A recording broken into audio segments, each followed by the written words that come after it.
kahapon, relax at chill lang muna si Manny. Pagkatapos ng prayer worship noong umaga, nagpapawis ang pambansang kamao at naglaro ng basketball. Maya-maya ay nag-billiards naman siya kasama ang legends ng billiards na sina Efren Bata Reyes at Django Bustamante, maging ang ilang foreign billiard players.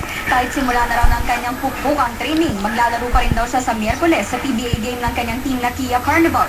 Bahagi raw ito ng pagkondisyon niya para sa nalalapit na boxing match. Sa kabuuan, 8 linggo ang magiging training ni Manny para sa laban kay Mayweather. Kumpiyansa si Manny na magiging maganda ang kalalabasan ng laban niya kay Mayweather. Ang advantage daw niya, nasa panig raw niya ang Panginoon. God is with us.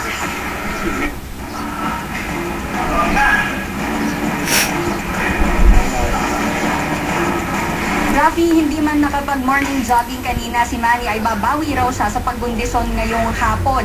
At ang tinataya nga dito ay 8 linggo nga yung magiging training niya at tuloy-tuloy yung magiging training niya mula dito sa Jensen hanggang sa lumipad siya patungong Los Angeles para sa kanyang training camp na gagawin sa bandang unang linggo ng Marso. Ayon nga sa mga boxing analysts dapat nga raw ay mapabagsak ni Manny itong si Mayweather. Kapag daw kasi naging biased decision, yung resulta ng laban ay tiyak daw na papabor kay Mayweather yung mga hurado. Maglalaban ang dalawa sa 147-pound weight limit, welterweight limit, at yan ay para ma-unify nga yung WBC at WBA titles ni Mayweather at yung WBO belt naman ni Pacquiao. At dito na nga raw magkakaalaman kung sino ang tunay na pound for pound king. Rafi?